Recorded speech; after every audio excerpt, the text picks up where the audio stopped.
வணக்கம் and welcome to Anjana Subi Tamil audio novel channel. நான் உங்கள் அஞ்சனா சுபி. நம்மளோட கதைகளை நீங்க கேக்குறதுக்கு முன்னாடி ஒரு சின்ன ரெக்வெஸ்ட்.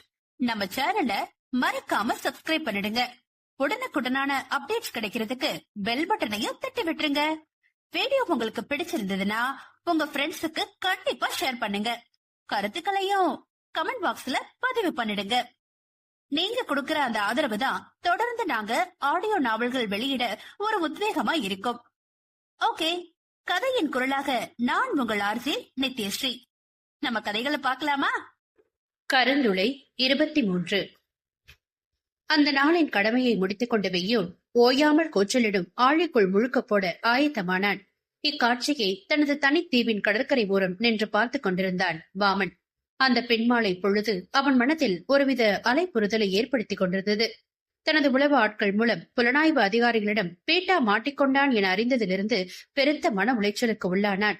சர்பன்டைன்ஸின் ரகசியம் பொதிந்த அந்த கடிகாரம் பறிப்போனதை விட பேட்டாவை மிஷன் சக்தியை தவிடுபொடியாக்கும் ஆயுதமாக மாற்ற தான் எடுத்த முயற்சிகளில் மண் விழுந்த உணர்வு. அதனால் பேட்டா அதிகாரிகளிடம் வாய் திறக்கும் முன்பு அவனை தன் கையால் மூலம் கொல்ல பணித்தான். அந்த முடிவை எடுப்பதற்குள் ஒரு வழி ஆகியிருந்த வாமனிடம் தனது கைபேசியை தூக்கிக் கொண்டு ஓடி வந்தான் டேவிட். கேள்வியாக பார்த்த வாமனிடம் தன் மின் அஞ்சலுக்கு வந்த அந்த காணொளியை காட்டினான். புலனாய்வு அதிகாரிகளிடம் பீட்டா பட்ட சித்திரவதைகளை அந்த காணொளியில் கண்டவனின் இதழ்கள் காட்டுல சுத்தினாலும் கோண்டுல அடைச்சு வச்சாலும் சிங்கம் எப்பவும் சிங்கம் தாண்டா என முணுமுணுத்தான். அப்போது அதிகாரிகளுக்குள் இருக்கும் தனது கையாளிடம் இருந்து வந்த அழைப்பை ஏற்ற வாமனிடம், அத்தனை சித்திரவதை சார், வேற எவனா இருந்தாலும் இந்நேரம் பரலோகத்துக்கு டிக்கெட் வாங்கிருப்பான். ஆனா உங்க ஆளு இத்தனைக்கு அப்புறமோ வாட்ச பத்தியோ உங்க கூட்டத்தை பத்தியோ வாயே திறக்கல சார் என ஸ்லாகித்தான். அதில் அவன் எப்பொழுதும் இனி தன் பேட்டா மட்டும்தான் வர்ணன் ஆகவே முடியாதென்ற அசையாத நம்பிக்கை விருட்சமாக வாமனின் மனதில் வேரூன்றியது. எனக்கு அவன் கூட பேசணும், ஏற்பாடு பண்ணு என்றதோடு அழைப்பை துண்டித்த வாமனிடம், ஆர் யூ மேட் வாமன்? அவனை கொல்லாம இன்னும் அவனோட பேச்சுவார்த்தை நடத்தணுங்கிற உனக்கு புத்தி மழுங்கிடுச்சா என ஏக வசனத்தில் கத்தினான் டேவிட் டிசோசா. பதிலுக்கு ஹோ மீ என கேட்டவன் இப்போது கண்களில் நீர் வரும் அளவு என வயிற்றை பிடித்துக் கொண்டு சிரிக்க ஆரம்பித்தான். கிட்டத்தட்ட இந்த உலகத்துல வாழ்ற எல்லா மனுஷங்களும் பைத்தியம்தான். ஆனா ஒரு சிலராலதான் அவங்க பைத்தியக்காரத்தனத்தை கட்டுப்படுத்த முடியும். ஆனா let me tell you one thing என சிரிப்பிற்கு இடையே உரைத்தவன் சற்று இடைவெளி விட்டான். இப்போது ஒரு தீவிரமான பாவத்துடன், இந்த வாமனுக்கு பைத்தியம் இல்ல, வெறி வெறி, இந்த உலகத்தையே வசியமாக்கி என் காலுக்கு அடியில வைக்கணுங்கிற வெறி என கண்கள் அதீதமாக ஒளிர பேசினான். நண்பனின் முகத்தில் வந்த கலவரத்தையும் வேதியையும் ரசித்த வாமன், இந்தியன் ஆர்மி ஆள வச்சே இந்தியன் டிஃபென்ஸ் ஆபரேஷன் அவார்ட் பண்ண வைக்கிறது தனி கிக்குதான் இல்ல என கொக்கரித்தான். அவனின் பூடக பேச்சில் முகத்தில் குழப்ப ரேகைகள் படர பார்த்தான் டேவிட். அது புரிந்தது போல தன் நினைவுகளில் புதைந்த அந்த ரகசியத்தை மீட்டி நண்பனிடம் கூற ஆரம்பித்தான் வாமன். 5 வருடங்களுக்கு முன் ஈரானிய சரக்கு கப்பல் நஃபிஸ் 1 மூலம் ஆயுதங்கள், வெடிமருந்துகள் மற்றும் போதை வஸ்துக்களை கடத்திக் கொண்டு அரேபிய பெருங்கடலில் சென்று கொண்டிருந்தது வாமனின் கப்பல். அப்போது அவன் கப்பலை சுற்றி வளைத்தது இந்திய கடற்படை. ஃபயர் என்ற கட்டளையின் பெயரில் இரு பக்கமும் மாறி மாறி நடத்திய தாக்குதலில் துப்பாக்கி வெடிச்சத்தம் காதை கிழித்தது. ஒரு கட்டத்தில் சரக்கு கப்பலுக்குள் நுழைய முயன்ற கடற்படை சிறப்பு வீரர்களில் சிலரை வாமனின் ஆட்கள் சுட்டுக் கொன்றனர். இதையும் மீறி கப்பலுக்குள் நுழைந்த ஒரு வீரனின் இடது மார்பில் துளைத்த துப்பாக்கி குண்டு அவனை செயலிழக்க செய்திருந்தது. அந்நிலையிலும் வாமனின் ஆட்கள் இருவரை காவு வாங்கியவனின் செயலை அவனின் அடியாட்கள் வியப்பாக பார்த்தனர். ஒரு கட்டத்தில் முடியாமல் தள்ளாடியவன் பெடிமானம் என்று கீழே விழுந்தான். அந்த கப்பலின் ஓரத்தில் சாய்த்து வைக்கப்பட்டிருந்த துருப்பிடித்த நங்கூரத்தின் மீது விழுந்த வேகத்தில் இடித்துக் கொண்டவனின் பின் மண்டையில் அதன் முனை பலமாக தாக்கி பதம் பார்த்தது. அதில் என கத்தியவாறு ஒரு ஆழ்ந்த இருட்டுக்குள் மூழ்கினார் அந்த கடற்படை வீரர். அதைத் தொடர்ந்து வெடிகுண்டுகள் வீசி கடற்படையினரின் கப்பலை திசை திருப்பி தப்பிச் சென்ற கூட்டத்தினர் அவர்கள் கொன்று குவித்த வீரர்களின் சடலங்களை வாமனிடம் காணிக்கையாக எடுத்துச் சென்றனர். தங்கள் தனித்தீவின் பாதுகாப்பை அடைந்தவர்களை சிவப்பு கம்பளம் விரித்து வாமனின் சிறப்பு மருத்துவ குழு வரவேற்றது. தனக்கும் தனது கூட்டத்துக்கும் பிரத்யேக மருத்துவர்களை தனியாக நிறுவியிருந்தான் அவன். படுகாயமடைந்த கூட்டத்தினருக்கு அவர்களின் தலைமை மருத்துவரான முகேஷின் தலைமையில் சிகிச்சைகள் ஆரம்பிக்கப்பட்டது. அப்போது ஒரு மூலையில் அவர்கள் கொன்று குவித்த வீரர்களின் பிணக்குவியல்களின் இடையே இருந்து முனகல் ஒளி முகேஷின் செவி தீண்டியது. அருகே சென்று சடலங்களுக்கு அடியில் அனத்தியபடி குற்றையிரும் குலையுமா கிடந்தவனை கண்டவரின் கண்கள் அகன்றது. அவனை நாடி பிடித்து பார்த்தவரின் முகத்தில் ஆச்சரிய ரேகைகளுடன் கூடிய ஒரு விபரீத ஒளி. சாவின் விளிம்பு வரை பயணித்தும் எவ்வளவு நேரமாக ஊசலாடி கொண்டிருந்த உயிரை விடாமல் இறுக்கி பிடித்துக் கொண்டிருப்பவனை நெஞ்சுறுதியில் மலைத்தே போனார். நர்ஸ், அரேஞ்ச் தியேட்டர் இமீடியட்லி என கத்தியவர் துரித கதியில் அவனை உயிர் பிழைக்கச் செய்வதற்கான முயற்சியில் இறங்கினார். அந்தோ பரிதாபம்! ஆனால் காலத்தை தன் ஆன்மாவின் பிடியில் அடக்கி உயிர் பிழைத்தவனின் கடந்த கால ஞாபகங்கள் மட்டும் அவனை விட்டு அகன்று சென்றது. சிகிச்சை முடிந்து சுயநினைவு அடைந்தவனிடம் பேச்சு கொடுத்து பார்த்தவருக்கு அவனின் பின் மண்டையில் அடிபட்டதில் இப்படி ஆகியிருக்கலாம் என புரிந்தது. எப்போதும் போல பிணையாகும் வாமனின் கைதிகளை தன் ஆராய்ச்சிக்கு சோதனை எளியாக பயன்படுத்தும் முகேஷின் மனதில் ஒரு துள்ளல். நமது மூளை என்பது ஒரு உயிரியல் ஆயுதம். ஒரு குறிப்பிட்ட மன அழுத்தம் தரும் சூழ்நிலைகளுக்கு உட்படுத்தப்படும் போது நிச்சயம் மூளை நரம்பியல் நிலைகளில் மாற்றங்களை சந்திக்கும். அதுவே ஒரு மனிதனை காட்டு மிராண்டித்தனமாக குற்றங்கள் செய்ய வைக்கும். அதுவும் மனிதனின் பெருமூளையின் முன்பகுதி பேச்சாற்றல், சிக்கல்களுக்கு தீர்வு காணுதல், சிந்தனை, கற்றல், உணர்ச்சிகள் மற்றும் பகுத்தறிவுக்கு காரணியாக விளங்குகிறது. அதை அடுத்து அமைந்த இந்த நடுமூளையானது விலங்குகளுக்கும் மனிதர்களுக்கும் பொதுவான ஒன்று. இதுவே இயக்கம் மற்றும் ஒருங்கிணைப்பு செயல்பாடுகளுக்கு அத்தியாவசியமாக திகழ்கிறது. பொதுவாக இனச்சேர்க்கை, தற்காப்பு சூழ்நிலைகளில் இருந்து நடுமூளையானது ஒரு இனம் தன்னைத்தானே அழித்துக் கொள்வதை தடுக்கிறது. அதனால் ஆபத்தில் இருக்கும்போது கூட எதிரி என அறிந்தாலும் தன் இனத்தைச் சேர்ந்த உயிரை கொள்ள முடியாமல் தடுமாறும். ஆனால் ராணுவ பயிற்சியில் இந்த கொலை பற்றிய புரிதலையும் கொல்லப்படுவோமோ என்ற பயத்தையும் பல வழிமுறைகளில் களைய உளவியல் மற்றும் சில போர் ஒத்திகை சூழ்நிலைகளை உருவாக்கி விடுவர். இப்படிப்பட்ட சூழல்களுக்கு நிலைப்படுத்தப்பட்டவனாகத்தான் இந்த வீரன் இருப்பான் என்பதில் முகேஷுக்கு சந்தேகம் இல்லை. 3 மாதம் தன் கட்டுப்பாட்டில் வைத்து அவனின் போர் குணத்தை தன் ஆராய்ச்சி மூலம் மூர்க்கத்தனமாக்கும் வேலைகளில் ஈடுபட்டார். தன்னை மறந்த நிலையிலும் தன் ராணுவ பயிற்சியை மறக்காதவன் அங்கிருந்த ஆயுதங்களை லாபகமாக கையாண்டதை எல்லாம் ஆர்வமாக பார்த்த முகேஷுக்கு அவனை உணர்வுகள் மறத்த கொலை செய்யும் இயந்திரமாக மாற்றினால் எப்படி இருக்கும் என்ற ஆசை கிளர்ந்தது. அப்போது தன் குழுவுடன் இது பற்றிய கலந்துரையாடலில் ஆழ்ந்திருந்தார் முகேஷ். இது எந்த அளவு சாத்தியம் என அறியும் அவளில். டிராபிக் ஜாம்ல நின்னு தன்னை நியாயப்படுத்த நரம்பு புடைக்க கத்தி சட்டைய பிடிச்சு சண்டை போடுறது, வீட்டு ஆளுங்க கூட சண்டையில ஏதாவது அசிங்கமா நம்மள பேசிட்டா அவங்கள அடிச்சு கொல்ல போறது வரை எல்லாமே ஒரு பயாலஜிக்கல் ட்ரிகர் தான். தற்காப்புக்காக தாக்குற ஒரு லைஃப் சேவிங் ரெஸ்பான்ஸ் எப்படி ஒரு மனுஷனோட இயல்பா மாத்த முடியும் என அவருக்கு கீழ் பணி செய்யும் ஆராய்ச்சியாளர்கள் கேள்வி எழுப்பினர். தட்ஸ் a brilliant question என மெய் சிலிர்த்தவள் தன்னை தற்காத்துக்கு எந்த மிருகத்துக்கும் சொல்லித்தர தேவையே இல்லை. அதே போல ஒரு விலங்கினத்தை குறிப்பிட்ட சூழ்நிலைக்குள்ள தள்ளுறப்ப அந்த சூழலை கையால அதோட மரபணு அடிப்படையிலான உத்திகளை பரிணாமிக்க ஆரம்பிக்கும் என பேச ஆரம்பித்தார். அதைத் தொடர்ந்து ஒருமுறை அனைவரையும் கூர்ந்து, ஒரு மனுஷன் சண்டை சச்சரவுல ஆக்ரோஷமான வன்முறையை காட்ட காரணமான ஜீன் எது தெரியுமா என வினவினார்.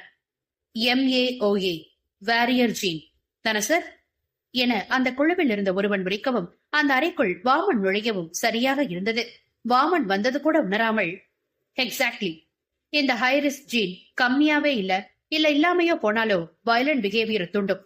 அதுவும் இந்த டிஃபெக்ட் உள்ளவங்க சின்ன வயசுல வன்முறைக்கு உட்பட்டிருந்தா கட்டாயம் மூர்க்கத்தனமான வன்முறையாளனா பிற்காலத்துல மாறுறதுக்கு நிறைய வாய்ப்பு இருக்கு என விவரித்தவரின் குரலில் சந்தோஷம் பிடிபடவில்லை. மேலும் தாங்கள் ஆராய்ச்சி மேற்கொள்ள போகும் அந்த வீரனின் அறிக்கையை காண்பித்து, இவனுக்கு பழைய ஞாபகங்கள் அழிஞ்சிட்டதுனால பாலிய காலத்தை பத்தி நமக்கு தெரியாதுதான், but that's completely fine. This subject is lethal and deadly fine nature. அவனுக்கு இந்த டிஃபெக்ட் ஜீன்ஸையே இந்த மரபியல் குறைபாடு இருக்கு என சொன்னவரின் கண்களில் விஷமம் தெரித்தது. அதை வாமனும் கவனிக்க தவறவில்லை. முகத்தில் பெருமிதம் மின்ன, நாம புதுசா கண்டுபிடிச்ச ரிசர்ச் மெடிசினை இவன் மேல டெஸ்ட் பண்ணி இவனை அதீத வன்முறைகளை ஈடுபட வச்சு ஒரு கில்லிங் இன்ஸ்ட்ருமெண்டா இவனை மாத்தி காட்டுறேன் என சொல்லி முடிக்கவும் அவரின் எண்ண கிளர்ச்சியை தடை செய்வது போல அத்தனை நேரம் தன்னை வினோதமாக பார்த்து கொண்டு நின்ற வாமன் கண்ணில் பட்டான். சில நொடிகள் தன் குழுவிடம் பேசிவிட்டு வந்த முகேஷ் ஒரு குழந்தையின் குதூகலத்துடன், hey Vaman, come come come, ஒரு ஃபேண்டாஸ்டிக் சப்ஜெக்ட காட்டுற உனக்கு என நண்பனை அழைத்துக் கொண்டு தனது ஆராய்ச்சி கூடத்துக்கு சென்றார். உடன் சென்ற வாமன் முகேஷிடம் சற்று முன்பு அவன் குறிப்பிட்டதை பற்றி வினவவும், தான் புதிதாக ஆராய்ச்சி செய்ய இருக்கும் வீரனை பற்றியும் அவனை தங்கள் கப்பலில் தான் கண்டெடுத்த முறையையும் விவரித்தான். அதை கேட்ட வாமனின் பார்வையில், இதையே முன்பே சொல்லல என்ற கேள்வி தொக்கி நின்றது. இதை எதிர்பார்த்தது போல, இவன் பொழப்பான்னு நான் கனவுல கூட எதிர்பார்க்கல Vaman. A born fighter he is. He will be an amazing research subject என பீற்றினான். அந்த வார்த்தைகள் வாமனின் ஆர்வத்தை தூண்டியது. அதற்குள் அந்த அறிவியல் கூடத்தை அடைந்தவர்கள் அதன் ஓரத்தில் அமைந்த அறையை நோக்கி நடந்தனர். அந்த அறை கதவு திறக்கப்படவும் அங்கிருந்த மெத்தையில் அமர்ந்திருந்தவனை சல்லடையாக துளைத்தது வாமனின் விழிகள். பகைவரின் இருப்பிடத்தில் தன்னையும் தன் ஞாபகங்களையும் இழந்த நொடியிலும் கண்களில் துளி பயமின்றி வாமனை எதிர்கொண்டான் அந்த அஞ்சா நெஞ்சன். அவனை கண்ட வாமனின் கருப்பு கண்ணாடி அணிந்த விழிகளில் ஒருவித ஆச்சரியமும் ஆர்வமும் போட்டி போட்டது. பதிலுக்கு பார்வையால் கூட கீழ்ப்படைய மறுத்து தன் ஆளுமையையும் ஆதிக்கத்தையும் நிலைநாட்ட முயன்றவனை பார்த்து, இன்ட்ரெஸ்டிங் என முனகிய வாமனின் இதழ்கிடையில் ஒரு சிரிப்பு தவழ்ந்தது. அதையும் மீறி அவன் உடல் மொழியில் ஏதோ எதிர்பாராத புதையலை கைப்பற்றிய பரிமளிப்பு. அந்த வீரனின் பயமற்ற சாம்பல் நிற விழிகளில் லேசாக படர்ந்த குழப்ப ரேகைகள் வாமனுக்குள் ஆழமாக பதிந்தது. அவன் எண்ண கிளர்ச்சிகள் எங்கெங்கோ பயணித்து நிகழ்காலம் வந்தது. அதற்கு மேல் ஒரு வார்த்தை பேசாமல் அங்கிருந்து அகன்றார் வாமன். தான் செய்ய போகும் விபரீத ஆராய்ச்சியை விளக்கியவாறு அவனை பின்தொடர்ந்த முகேஷும் வாமனுடன் அந்த ஓய்வு அறைக்குள் நுழைத்தான். இந்த ரிசர்ச்சோட சக்சஸ் ரேட் என்ன என ஒரு மாறுபட்ட குரலில் வினவிய வாமனிடம், 40-60 வாமன். இது சக்சஸ் ஆச்சுன்னா ஒரு அமேசிங் கில்லரை உருவாக்குவேன், இல்லனா just another dead lab rat என தோள் குலுக்கினான். அதே நேரம் வாமனின் அடியால் ஒருவன் ஒரு பெட்டியுடன் அறைக்குள் நுழைந்தான். வாமனின் கண்ணசைவில் மேசை மீது அதை வைத்து விட்டு அகன்றான். அப்போது அங்கிருந்த சின்ன அலமாரியை திறந்த வாமன் அதிலிருந்த தனது துப்பாக்கியை எடுத்து அதில் இருக்கும் குண்டுகளை சரி பார்த்தவாறு, நீ அவன ஆராய்ச்சிங்கிற பேர்ல 4 சவத்துக்குள்ள வச்சு எப்படியோ சாகடிக்கத்தானே போற, அதுக்கு எனக்கு வேலை செஞ்சே அவன் உயிரை விடட்டும் என கூறினான். அதை கேட்ட முகேஷுக்கு கோபம் தலைக்கேறியது. He is such an interesting subject. இவனை யாருக்காகவும் இழக்க நான் தயாரல்ல வாமன் என அழுத்தம் திருத்தமாக சொன்னான். எப்ப அவன் இந்த வாமன் கோட்டைக்குள்ள வந்துட்டானோ அப்பவே அவன் என்னோட சோல் ப்ராப்பர்ட்டி ஆயாச்சு என பதிலுக்கு பதில் தந்த வாமன், உனக்கு நான் ஜஸ்ட் இன்ஃபர்மேஷன் தான் தந்தேன், உன்னோட ஒப்பீனியன் கேட்கல என காட்டமாக மொழிந்தான். அத்தனை நேரம் முதுகு காட்டி நின்றிருந்த வாமன் முகேஷ் அடுத்து பேசிய வார்த்தைகளில் வெடுக்கென திரும்பினான். கையில் ஏந்திய துப்பாக்கி அங்கிருந்த மேசை மீது வைத்தவனின் கரங்கள் சற்று முன்பு தனது அடியால் வைத்துவிட்டு போன பெட்டியை திறந்தது. அதனுள் இருந்த அவ்வீரனின் துப்பாக்கி, வேலட், மோதிரம், ரத்தம் தோய்ந்த சீருடை என அனைத்தையும் ஆராய்ந்தது. தான் எந்த சூழ்நிலையிலும் கழற்றவே கழற்றாத கருப்பு நில குளிர் கண்ணாடியை முதன்முறை கழற்றியவனின் விழிகள் அந்த வீரனின் சீருடையில் பொறுக்கப்பட்டிருந்த கமாண்டோ திரிவர்ணன் சக்கரவர்த்தி என்ற பெயரில் நிலைத்தது. வாமனின் விழியில் என்னதென்று பிரித்தர முடியாத அந்த பாவத்தை கண்டு முகேஷுக்குள் எச்சரிக்கை மணி அடித்தது. வேகமாக அந்த மேசை மீது வீற்றிருந்த பெட்டியை தட்டி விட்டவன், இன்னைக்கு நீ மூச்சு விடவும் இந்த உலகத்தை பார்க்கவும் நான் தான் காரணங்கிறத மறந்துடாத வாமன் என கத்தினான். அவன் வாழ்வில் தான் எவ்வளவு இன்றியமையாதவனாக இருந்திருக்கிறோம் என்பதை நினைவுபடுத்த முயன்றான். மேலும் ஒரு காரசாரமான விவாதத்தை தொடர்ந்தவன் இறுதியில், சரி அவனை விட்டுடுறேன், ஆனா அவனுக்கு பதிலா நீ ஆராய்ச்சிக்கு சோதனை எலியா வர்றியா வாமன் என எக்காலம் விட்டான். அவன் வார்த்தைகளை பொருட்படுத்தாது கீழே விழுந்த பெட்டியிலிருந்து சிதறிய பொருட்களையே கூர்ந்தான் வாமன். நான் சும்மாவே மனுஷ ரூபத்துல இருக்கிற மோசமான மிருகந்தான் முகேஷ், உன் ஆராய்ச்சி மூலமா தான் இனி நான் மாறணும்னு இல்ல என பதில் தந்தவன் தன் காலடியில் திறந்த வாக்கில் விழுந்து கிடந்த திரிவர்ணனின் வாலட் கையில் எடுத்தான். அதை பார்த்தவையில் பார்வையால் ஆராய்ந்த நண்பனை வித்தியாசமாக பார்த்தான் முகேஷ். அது புரிந்தது போல வெறித்து பிடித்த வாலெட்டை அவனிடம் காண்பித்து, எப்பவுமே ஒருத்தருக்கு தெரிஞ்சாதான் அது ரகசியம், அதனால இனி அவனை பத்தி எனக்கு மட்டும் தெரிஞ்சா போதும் என கூறி மேசை மீது இருந்த துப்பாக்கியால் முகேஷின் நெற்றியில் துளையிட்டான். நண்பனின் சடலத்தில் இருந்து வழிந்தோடிய ரத்தத்தில் குளித்த திருவர்ணனின் மோதிரத்தை கீழே குனிந்து எடுத்தவன், இனி உன் வாழ்க்கை இந்த வாமரோட சாம்ராஜ்யத்துக்கு சமர்ப்பணம் என முனகி கையில் அணிந்து கொண்டான். மேலும் தன் அடியாட்களை அழைத்து முகேஷின் சடலத்தை அப்புறப்படுத்தியவன் தன் கால் சராயின் பாக்கெட்டில் இருந்து ஒரு லைட்டரை எடுத்தான். ஒரு ஓரமாக கிடந்த அந்த ராணுவ சீருடையை நெருப்பு வைத்து கொளுத்தியவன், நான் பார்த்த அந்த நிமிஷமே தெரிஞ்சிருச்சு, இனி உன்னை யாருக்கு விட்டு தரமாட்டேன் என குரூரமாக நகைத்தான். மேலும் திரைவர்ணனை தங்கள் கூட்டத்துடன் இணைத்துக் கொண்டான். இவை அனைத்தையும் விழிவிரித்து நண்பன் வாய்மொழியாக கேட்ட டேவிட், அவனுக்கு ஞாபகம் வந்துட்டா என கொக்கையிட்டு நிறுத்தினான். அதற்கான சாத்தியக்கூறுகள் அரிதிலும் அரிது என முகேஷ் என்றோ உரைத்ததை நினைவுபடுத்தி உரைத்தவன், முகேஷ் கணக்கு பொய்யாவே ஆகாது. He is a big loss to us, but Peter is worth that loss என இருமாப்புடன் உரைத்தான். அதற்கு ஒத்து உதுவது போல, ஆமா, இந்த 5 வருஷம் வராத ஞாபகமா இனி வரப்போகுது என பேசிய டேவிடின் தோள் தட்டி, மேக் சென்ஸ் என சிரித்தான் வாமன். டிஃபென்ஸ் இன்டெலிஜென்ஸ் ஏஜென்சியின் விசாரணை கூடத்தில் மரபணு சோதனை தொடங்கி அவனின் அங்க அடையாளங்கள் வரை அவனை திரிவர்ணன் என உறுதிப்படுத்தவும் திணறிவிட்டார் உதய்சிங். தன் முன்பு கடுகளவு சலனமில்லாத முகத்துடன் அமர்ந்திருந்த திரிவர்ணனை கண்ட உதய்சிங்குக்கு உள்ளுக்குள் ஒரு நெருப்பு திகு திகுவென பற்றி எரிந்தது. ரிச்சர்ட் வைஷாலை தொடங்கி இன்னும் அவன் கடற்படை அதிகாரியாக பணியாற்றிய போது எடுக்கப்பட்ட புகைப்படங்கள், காணொளிகள் என அனைத்தையும் அவன் முன்பு கடை பரப்பி, இந்த போட்டோல இருக்கிறவங்களுக்கு தெரியுதா? இந்த போட்டோ எப்ப எடுத்ததுன்னு நினைவு இருக்கா? இவங்களை அடையாளம் சொல்ல முடியுமா என விதவிதமாக கேட்டு பார்த்து விட்டார். அவர் கேட்ட கேள்விக்கெல்லாம் எனக்கு தெரியல என்பதை தவிர எதுவும் பேசாதவனை ஓங்கி அறைய மாத்திரம் உண்டானது. என்னதான் தீக்ஷாவின் சாவுக்கு இவன் ஒரு காரணமாக திகழ்ந்திருக்கிறான் என அறிந்தாலும் சந்திப்பால் தொலைந்த ராணுவ அதிகாரியாக அடையாளம் காட்டப்பட்டவனிடம் கடுமையை காட்ட முடியாமல் தடுமாறி போனார். அது புரிந்தது போல அங்கு நீடித்த அசாத்திய மௌனத்தை தன் வெண்கல குரலால் தகர்வு தயாரானான் சந்தீப். உதயிடம் ஒரு சஞ்சலமற்ற பார்வையை வீசி பொறுமை காக்க சொன்னவன் வர்ணனின் புறம் திரும்பினான். திரிவர்ணனின் கடந்த கால வாழ்க்கை சரித்திரத்தை மீண்டும் அவனுக்கு ஒருமுறை கதையாக சொன்னான் சந்தீப். அனைத்தையும் அமைதியாக கேட்டுக்கொண்டவன், வாவ், இந்தியன் டிஃபென்ஸ் ட்ரைனிங்ல சூப்பரா கதை சொல்ல கூட கத்து தராங்க, ஆசம் என கையை தட்டியவனின் உதாசீனத்தில் உதயின் பொறுமை பறிபோனது. வாட் பிளடி என தன் முன்பு இருந்த மேசையை தட்டினார். அந்த அதிர்வு தாங்காமல் மேசையின் நுனியில் வைக்கப்பட்டிருந்த தண்ணீர் நிறைந்த கண்ணாடி குவளை கீழே விழுந்து உடைந்தது. இக்காட்சியை காணொளிகள் பதிவு செய்யும் அறையில் அமைதியாக ராம்தாசுடன் அமர்ந்து விசாரணையை ஆராய்ந்து கொண்டிருந்த வைஷாலியை பதற வைத்தது. பணியில் எப்போதும் உணர்வுகளை முடக்கி புத்தியை தீட்டுபவரையே பாசம் என்னும் பாசக்கயிறு கழுத்தை இருக்க ஆரம்பித்தது. பக்கத்தில் அமர்ந்திருந்த ராம்தாஸின் கூர்பார்வை முனைகள் தன்னை குத்துவதை உணர்ந்து தன் முஷ்டிகளை இறுக்கி தன்னை கட்டுப்படுத்தினார் வைஷாலி. அதே நேரம் விசாரணை கூடத்துக்குள், நாங்க உன்னோட தேசத்துக்காக உன்னை மீட்க உன்கிட்டயே வாதாடிட்டு இருக்கோம், அது புரியுதா உனக்கு என கர்ஜித்தார் உதய். கூல் கூல் ஓல்டி என எகத்தாளமாக அவரை பார்த்து மொழிந்த நாயகன், என்னோட தேசமா, குட் சோப் என உரக்க நகைத்தான். இருக்கையில் சாய்ந்தமர்ந்து தன் வலது காதின் நுனியை அழுத்தமாக வருடி, என் தேசம், மொழி, இனம் எல்லாமே சர்பன்டைன்ஸ் மட்டும்தான் என சொன்னான். இதை சொல்லும்போது அவன் பார்வை தானாக அந்த கூடத்தின் காணொளி கண்காணிப்பு கருவியின் மீது படிந்து மீண்டது. அவனின் அச்செயலை புருவம் சுருங்க பார்த்து கொண்டிருந்த சந்தீப்பின் பார்வை எதேச்சையாக மேசை மீது இருந்த அவனின் மரபணு மருத்துவ அறிக்கை மீது விழுந்தது.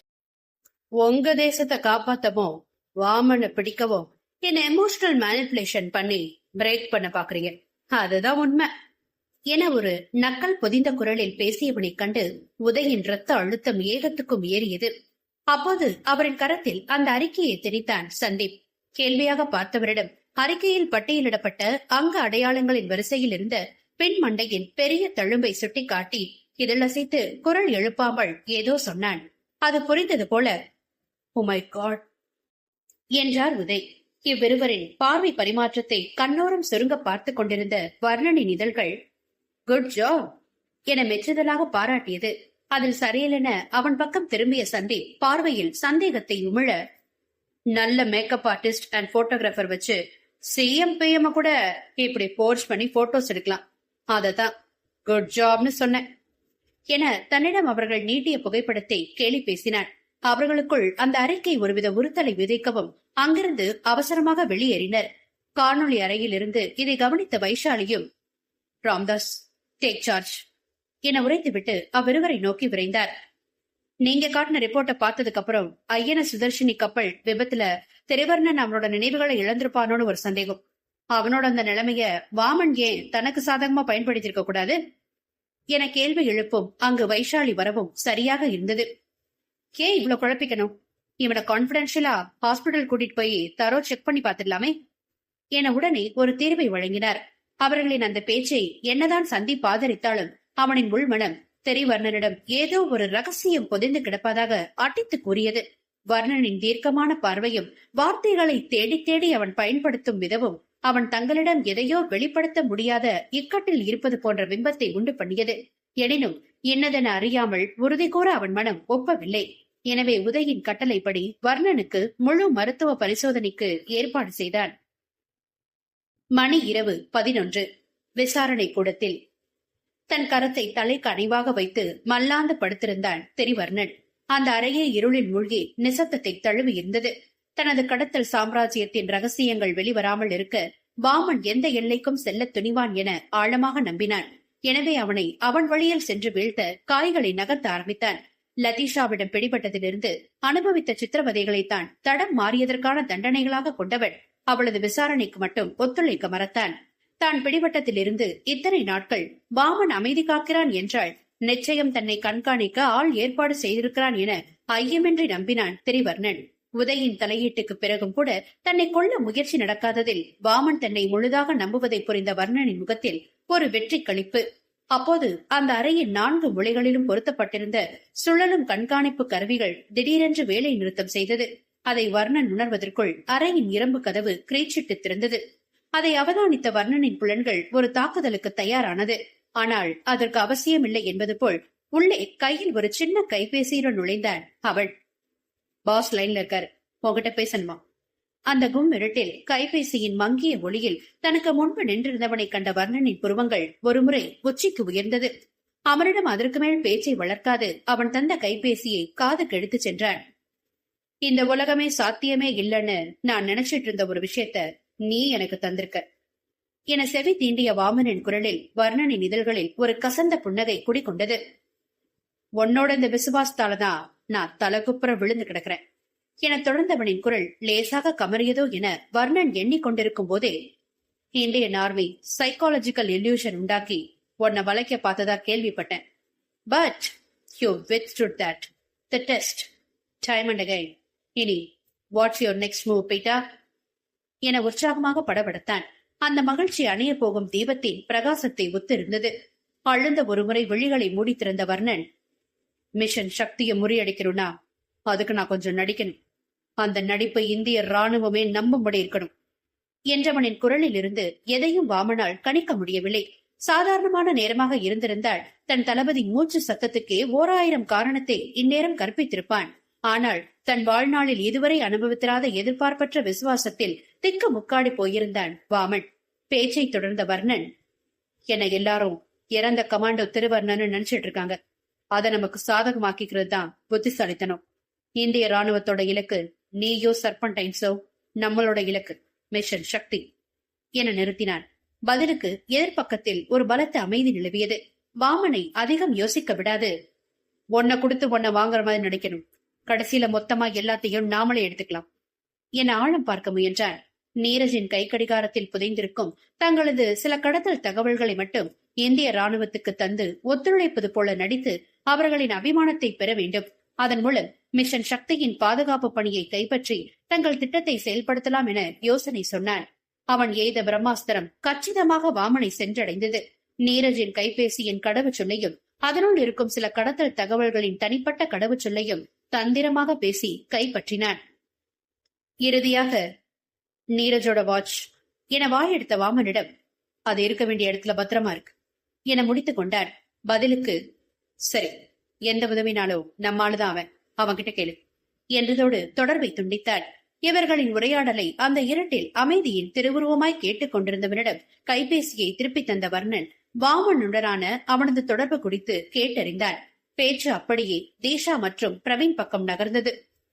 பிரவீன் சாருக்கும் செத்து போன தீக்ஷா மேடமுக்கும் தான் லவ்ஸ்ன்னு ஆபீஸ்ல எல்லாரும் பேசிக்குவாங்க. 2 பேரும் பார்க்க ஒரே மாதிரி இருக்கதால தீஷா மேடத்தை அவர் கல்யாணம் பண்ணிக்குவார்னு ஒரு எதிர்பார்ப்பு எல்லார்கிட்டயும் இங்க இருக்கு என போகும்போது ஒரு வெடியை கொளுத்து விட்டு சென்றான் அந்த வாமனின் கையால். திடீரென்று தீக்ஷா உயிரை விட்ட நாளின் நசநசத்த நினைவுகள் மனதை சீண்டியது. அதில் ஷிட் ஒய் மீ டமிட் என தன் கைகளை முஷ்டியாக்கி அரை சுவரில் ஓங்கி குத்தினான்.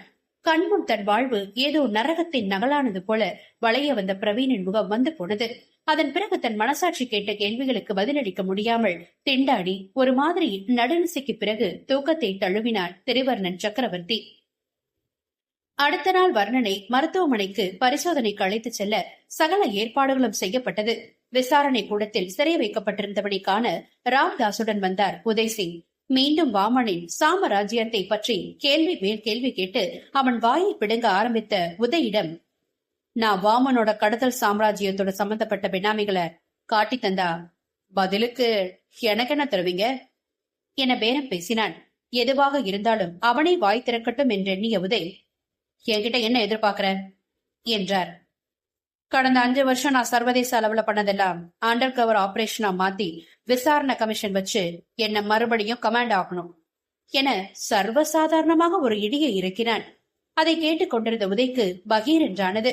நேற்று வரை வாமனை அடைய தன்னை மூளை செலவை செய்வதாக அவ்வளவு சாடியவள், தான் பேட்டா மட்டும்தான் என மார்த்தட்டியவள், இவர்கள் சொன்ன கூற்றை மறுத்து தன்னுடன் பணியாற்றிய யாரையும், என் பெற்ற அன்னையை கூட அந்நியமாக பார்த்தவள் என்று அப்படியே குட்டிக்கர்ணம் அடித்து பேசியதில் உதைக்கு அவனை எந்த அளவு நம்புவது என்ற ஐயம் பிறந்தது.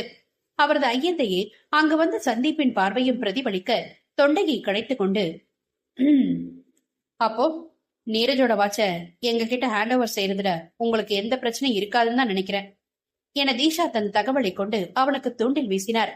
அப்போது அவனிடம் ஒரு மாற்றுடையை நீட்டினார் ராம்தாஸ். அதை விரித்து பிடித்த வர்ணன் விழிகள் ஒரு நொடி சுருங்கி விரிந்தது. மேலும் தாமதிக்காமல் அதை அணிந்து கொண்டவன், பர்ஃபெக்ட் ஃபிட் என ராம்தாஸை பார்த்து ஒரு மாதிரி சிரித்தார். அது ஒரு விதத்தில் உதைக்கு எரிச்சலை தந்தது. நம்புனா முழுசா நம்பணும், ஆத்துல ஒரு கால் சேத்துல ஒரு கால் வைக்க கூடாது என தன் பேச்சில் மீண்டும் அவன் கவனத்தை திருப்பினார். வர்ணனுக்கு தான் இருக்கும் நிலையில் ரிச்சர்டை தவிர வேறு யாரையும் நம்ப முடியவில்லை. எனவே எந்த நிபந்தனைகளிலும் தன்னை பிணிந்து கொள்ள அவன் விரும்பவில்லை. நான் நம்புறதும் நம்பாததோ உங்க பதிலதான் சீஃப் இருக்கு என பட்டும் படாமல் பேசினான். அவனை கொஞ்சம் விட்டு பிடிக்க எண்ணிய உதைக்கு முன்னுக்கு பின் முரணான அவன் நடவடிக்கைகள் தான் குழப்பை அடித்தது. வர்ணன் தங்களுக்கு எதிராக ஏதாவது சதித்திட்டம் தீட்டுகிறானோ என்ற எண்ணமும் மேல் எழுந்தது. அதே நேரம் சந்திப்புடன் வர்ணனை சகல பாதுகாப்பு ஏற்பாடுகளுடன் வண்டி நோக்கி அனுப்பிய உதய் வைஷாலிக்கு மருத்துவமனைக்கு சற்று நேரத்தில் புறப்பட இருப்பதாக தகவல் தந்தார். பல வருடங்களுக்கு முன்பே ஒருமுறை வாமனின் கூட்டத்தை பிடிக்கும் முயற்சியில் ஈடுபட்டு அவனை ஒருமுறை மண்ணை கவ வைத்து ஓட விட்டிருந்தார் வைஷாலி.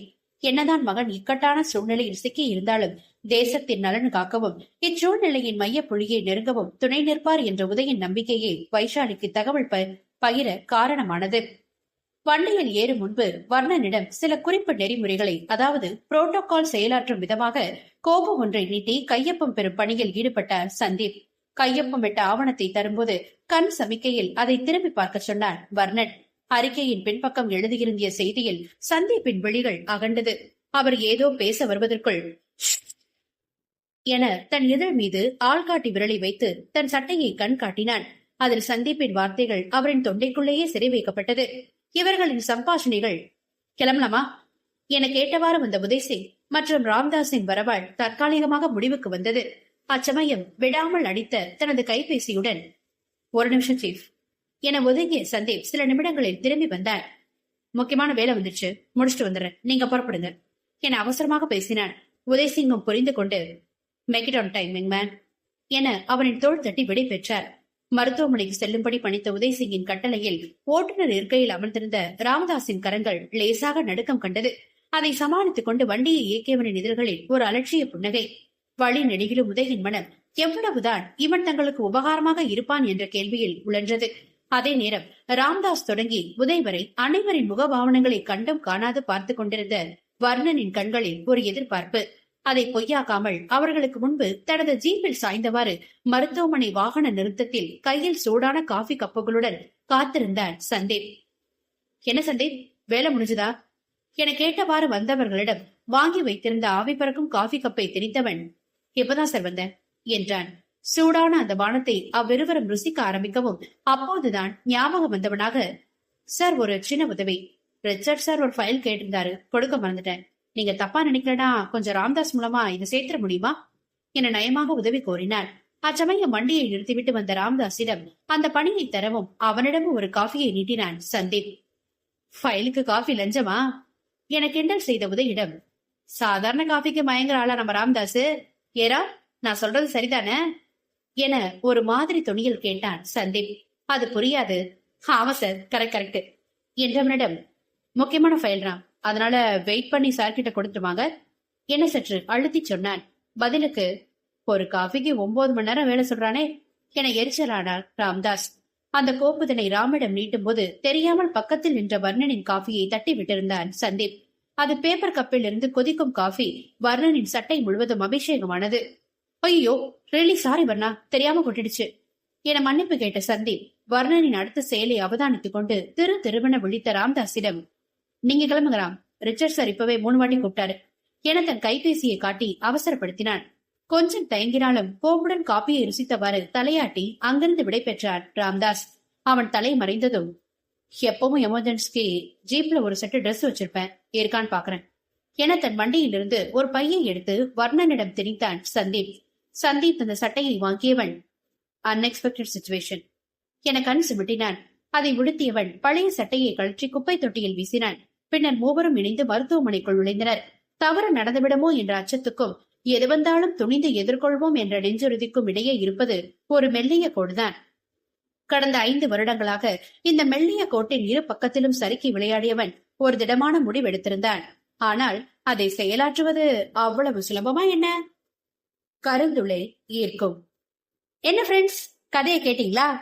நம்ம வர்ணன் இருந்தாலும் ரொம்பவே மர்மமா வேலை செய்யறான்ப்பா. நம்ம வர்ணன் இந்திய தேசத்துக்காக பாடுபட போறான். மிஷன் சக்திய ஒண்ணு பண்ணாம விட்டுருவானா, இல்ல ஏதாவது பண்ணிருவானா? நம்ம வாமன நம்ம இந்தியன் ஆர்மி பிடிப்பாங்களா? தொடர்ந்து கேளுங்க, அடுத்தடுத்து என்னன்னு பாக்கலாம். அதுவரை உங்களிடமிருந்து விடைபெறுவது உங்கள் RJ நித்யஸ்ரீ.